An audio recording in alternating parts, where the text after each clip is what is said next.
মাহতাব স্যারকে এখন সারা বাংলাদেশের সবাই চেনে, জাস্ট চরমোনাই পীর সাহেবের উসিলা করে। বাট এখন পর্যন্ত কি এই যে আসিফ মাহতাব স্যারকে মানে পীর সাহেব চরমোনাইয়ের নাম নিতে শুনছেন? এটাই ভাই, আসলে উনি যে পরিচিত হয়েছে একটা প্রোগ্রামে, সেই প্রোগ্রামটা ছিল জাতীয় উলামা মাশায়েখ আইম্মা পরিষদ। এটা হচ্ছে পীর সাহেব চরমোনাইয়েরই একটা সংগঠন, যেটা হচ্ছে উলামা যারা আছে আলেম উলামা তাদেরকে নিয়ে কাজ করে। তো এই প্রোগ্রামে হচ্ছে তাকে দাওয়াত দিয়েছিল, আর এই প্রোগ্রাম থেকে কিন্তু সে পরিচিত লাভ করছিল। এর আগে কিন্তু বাংলাদেশের মানুষ আসিফ মাহতাব স্যারকে চিনে নাই। তো সেই জায়গাতে তিনি কি করছিলেন, তিনি হচ্ছে যে এই সমকামিতা এবং হচ্ছে ডারউইনের থিওরি নামক যে বইগুলো আছে, একটা সায়েন্সের বই হাতে নিয়েছিল, নেওয়ার পরে তো এই প্রোগ্রামটাতে কি মূলত এই যে হচ্ছে শিক্ষা বিষয়ক যে অবস্থা মানে চেঞ্জ করা এবং সমকামিতাকে ডারউইনের থিওরিগুলোকে প্রমোট করা হয়েছিল, শেখ হাসিনা সরকার করেছিল, সেই বিষয়গুলো তুলে ধরা এবং হচ্ছে এগুলো বাতিল করার দাবিতেই কিন্তু তাদের প্রোগ্রামটা ছিল, অর্থাৎ পীর সাহেব চরমোনাইয়ের সংগঠনের ছিল।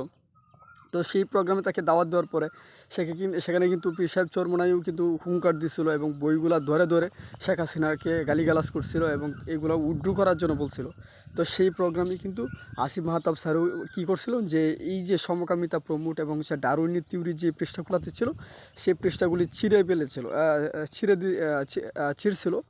সেই বইগুলো ছিঁড়ে ফেলার পরে কিন্তু তাকে হচ্ছে সারা বাংলাদেশে সবাই চিনে এবং তাকে প্রশংসা করছে যারা হচ্ছে নীতিবান মানুষ। তো সেই প্রোগ্রাম থেকে তার কিন্তু উঠে আসা। এরপরে তখন তিনি যখন হচ্ছে জেলে গিয়েছিল জুলাই গণ অভ্যুত্থানের সময়, সেই সময়টাতেও কিন্তু পীর সাহেব চরমোনাই তার বাসায় গিয়েছিল। এই যে আসিফ মাহতাবের উত্থানে পীর সাহেব চরমোনাইয়ের গল্পটা, বাট এখন পর্যন্ত আমি দেখি না যে পীর সাহেব চরমোনাইয়ের নামটা একবার হচ্ছে আসিফ মাহতাব নিতে।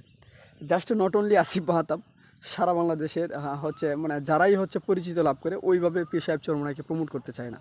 বা দেখেন সাংবাদিক যারা আছে তারাও কিন্তু তাদেরকে প্রমোট করতে চায় না। এটা আসলে খারাপ লাগার বিষয়, যে এত কাজ করার পরেও তাকে হচ্ছে ওইভাবে হচ্ছে ক্রেডিটটা দিতে চায় না। ক্রেডিট না দেখ, অন্তত একটা সহানুভূতি এটাও করতে চায় না। আফসোস। তবে যাই হোক, সবশেষে পীর সাহেব চরমোনাই যে একটা নীতির পক্ষে কাজ করে যাচ্ছেন, সেটাই অনেক আনন্দের বিষয়, খুশির বিষয় যে তিনি হচ্ছে ইসলামের পক্ষে, দেশের পক্ষে, মানবতার পক্ষে কাজ করে যাচ্ছেন, আগামীতে কাজ করে যাবেন। ঠিক, ধন্যবাদ।